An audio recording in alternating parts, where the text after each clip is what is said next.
Welcome back. Hello, e-learners. Welcome back to my channel. If you are new to my channel, let me introduce myself. I am Paramjeet and I am here to share my economic notes with you in a really easy manner. So today's topic is agricultural price policy in India. So what is agricultural price policy? Agricultural price policy का जो main मतलब होता है वो होता है farmers की जो एग्रीकल्चरल आउटपुट है उसे इंक्रीज करना with the help of modernisation in the sector. मतलब जो एग्री फार्मर्स है उन्हें न्यू टेक्नोलॉजीज से इंट्रोड्यूस कराना और उन्हें जो है फार्मर्स को मिनिमम सपोर्ट प्राइस प्रोवाइड करना और कंज्यूमर्स को भी ऐसा ना हो कि उनका इंटरेस्ट कम हो। मतलब कंज्यूमर्स को भी रीजनेबल प्राइस में क्रॉप मिले और फार्मर्स को भी कोई भी लॉस का सामना ना करना पड़े, इसलिए एग्रीकल्चरल प्राइस पॉलिसी गवर्नमेंट लेके आती है। जो एग्रीकल्चरल प्राइस पॉलिसी थी फर्स्ट टाइम इंडिया में 1947 में इंट्रोड्यूस की गई थी with formation of food grain policy committee. इसका मेन मोटिव क्या था कि हम लोग जो फूड ग्रेन है उसे इंपोर्ट कम करें और अपना खुद का फूड ग्रेन प्रोडक्शन इंक्रीज करें, क्योंकि जब हमारी कंट्री इंडिपेंडेंट हुई थी तो हम मेजॉरिटी पोर्शन जो फूड ग्रेन था वो दूसरी कंट्री से इंपोर्ट कर रहे थे। 1950 में फूड ग्रेन प्रोक्योरमेंट कमेटी को अपॉइंट किया गया। इसका मेन मोटिव था कि कंज्यूमर्स के इंटरेस्ट को प्रोटेक्ट किया जाए और हमारी कंट्री में जितनी भी पॉपुलेशन है उन सबको फूड ग्रेन का सप्लाई इजीली हो।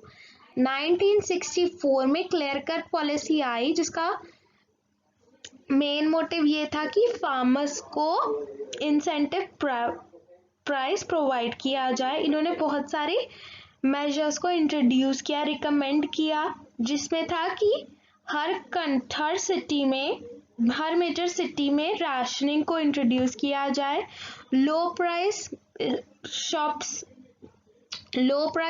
को इस्टेब्लिश किया जाए जहां पे लो प्राइस क्रॉप्स मिले, acquisition of crop over adequate stock, और जितना भी रिस्ट्रिक्शंस हैं दो स्टेट के बीच में फूड ग्रेन के मूवमेंट में उसे हटा दिया जाए। So why we need agricultural price policy? Agricultural price policy की हमें ज़रूरत इसीलिए होती है ताकि जो फार्मर्स हैं जब वो क्रॉप को उगाएं तो उन्हें कोई भी हैवी लॉस का सामना ना करना पड़े, और अगर उन्हें हैवी लॉस का सामना करना पड़ेगा, उन्हें अपनी क्रॉप सस्ते दामों में बेचनी पड़ेंगी तो उन्हें हैवी लॉस होगा।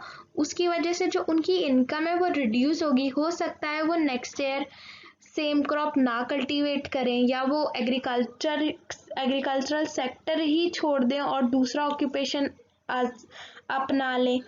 तो अगर ऐसा होगा तो हमारी जो कंट्री है उसमें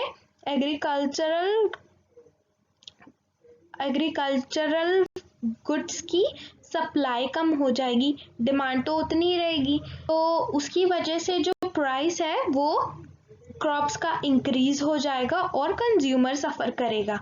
इसीलिए हमारी इकोनॉमी बहुत ज़्यादा अफेक्ट करेगी। तो इसीलिए हम लोगों को एग्रीकल्चरल प्राइस पॉलिसी की ज़रूरत होती है। So what are the objectives of agricultural price policy? इसका जो मेन ऑब्जेक्टिव डेवलप्ड और डेवलपिंग कंट्रीज हैं इन दोनों में बहुत अलग अलग है।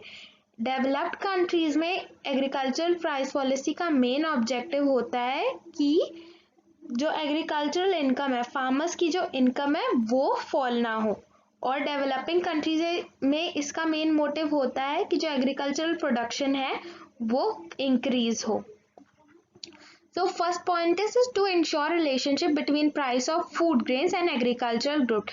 Food grain and non food grain sector जो है उनके बीच में आराम से ट्रेड हो, प्राइस की वजह से कोई भी उनके ट्रेड में अफेक्ट ना है। Second is to watch interest of producers and consumers. Producers और कंज्यूमर्स दोनों को ही फायदा हो।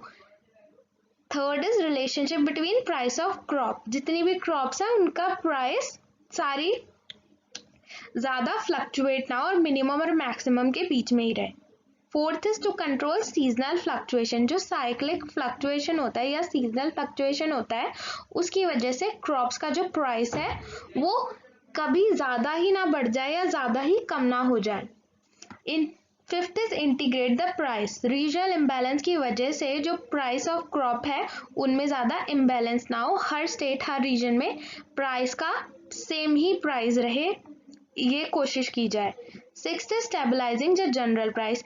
जनरल प्राइस को स्टेबलाइज किया जाए, फार्मर्स को मिनिमम सपोर्ट प्राइस प्रोवाइड किया जाए और हमारी कंट्री ताकि डेवलप हो सके। Seventh one is increase in the production. Agricultural sector में प्रोडक्शन को इंक्रीज किया जाए ताकि हमारी इकोनॉमी डेवलप हो सके। ये ऑब्जेक्टिव्स हैं, ऑब्जेक्टिव्स थे एग्रीकल्चरल प्राइस पॉलिसी के। So what are the major objectives of new agricultural price policy? First is facilitate all round development. Agriculture के साथ साथ हम प्रोसेसिंग, मार्केटिंग, स्टोरेज, इरिगेशन और horticulture, fishery, biomass, life stock, sericulture, इन सब पे भी ध्यान दें और ऑल राउंड डेवलपमेंट हो। Second is infrastructure development.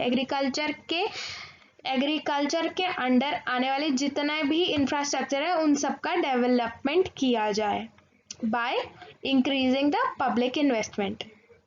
Third is revising and strengthening cooperatives. मतलब कोऑपरेटिव सोसाइटी और लोकल कम्युनिटी को रिवाइव किया जाए और उन्हें स्ट्रेंथन किया जाए ताकि वो डेवलपमेंट में काम आ सके एग्रीकल्चरल सेक्टर के।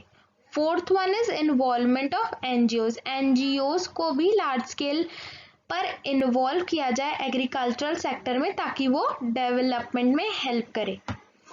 Fifth one is encouragement. मतलब जो फार्मर्स हैं या रूरल पीपल हैं, जो लोग गांव में रहते हैं, उन लोगों को क्या किया जाए, एनकरेज किया जाए, उन्हें सपोर्ट प्रोवाइड की जाए ताकि वो लोग फार्मिंग एंड एक्टिविटीज़ में पार्टिसिपेट करें और उन्हें समझाया जाए कि ये एक नोबल और वायबल ऑक्यूपेशन है।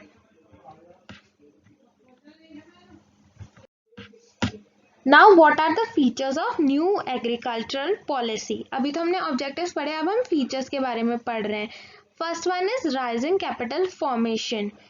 जो फार्मर्स हैं उन लोगों को उनकी इनकम इंक्रीज हो, उन्हें फेवरेबल प्राइस मिले और ट्रेड रेजिमा उनका इंक्रीज हो। Second in enhancing public investment. Agricultural sector में पब्लिक इन्वेस्टमेंट को इंक्रीज किया जाए ताकि हम लोग वहाँ पे इंफ्रास्ट्रक्चर डेवलपमेंट कर सकें, इरिगेशन फैसिलिटीज इम्प्रूव कर सकें और alternative renewable source of energy को एनकरेज करें और जो रीजनल इम्बैलेंस है उसे रिड्यूस करें ताकि जो सरप्लस उगे एग्रीकल्चरल सेक्टर में, जो सरप्लस हो उसे हम एक्सपोर्ट कर सके। इससे फार्मर्स की इनकम इंक्रीज होगी और हमारी कंट्री की जीडीपी भी बढ़ेगी। Third is rising the flow of credit.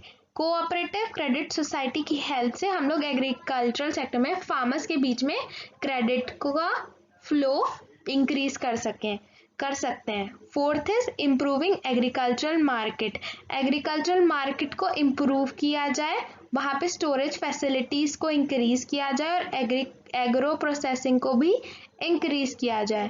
Fifth is ensuring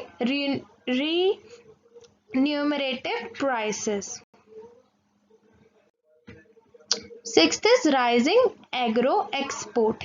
मतलब एक्सपोर्ट को इंक्रीज किया जाए, फ्रूट्स का, vegetables, flowers, potteries, live stocks, इन सब का क्या किया जाए, एक्सपोर्ट इंक्रीज किया जाए ताकि एग्रीकल्चरल प्रोडक्ट का जो शेयर है हमारी जीडीपी में वो रेज हो। Seventh is land reform policies को लाया जाए ताकि जो स्मॉल और मार्जिनल फार्मर्स हैं वो एक साथ एग्रीकल्चर करें और एग्रीकल्चरल आउटपुट बढ़े। Eighth is development of land. मतलब लैंड में परमानेंट इम्प्रूवमेंट की जाए ताकि जो उसकी क्वालिटी है वो इम्प्रूव हो। Ninth is treating agriculture eight पर विद इंडस्ट्री की तरह ही एग्रीकल्चर सेक्टर को भी ट्रीट किया जाए। Tenth is crop insurance scheme. मतलब जो फार्मर्स हैं उन्हें क्रॉप फेलियर को फेस करना पड़ता है तो उन्हें क्रॉप इंश्योरेंस स्कीम्स के तहत इंश्योर किया जाए कि अगर उन्हें क्रॉप फेलियर का सामना करना पड़ता है तो उन्हें इंश्योरेंस के थ्रू उनका जितना भी लॉस है वो उन्हें क्रेडिट मिल जाएगा। So that's all for today's video. Thanks for watching, and if you have any question related to this topic, please comment down below, and for saving this planet, please plant a tree so that we can save the earth, because corona की वजह से बहुत सारे लोगों को oxygen नहीं मिल रही है और इससे हमें ये पता चल गया कि हमारे लिए ट्रीज़ की कितनी ज़्यादा इम्पोर्टेंस है। तो प्लीज़ प्लांट वन ट्री। अगर एक इंसान भी एक प्लांट उगाएगा तो हो सकता है हमारी अर्थ जो है वो बच जाए। Thanks for watching. Please like, comment and subscribe my channel, and thank you.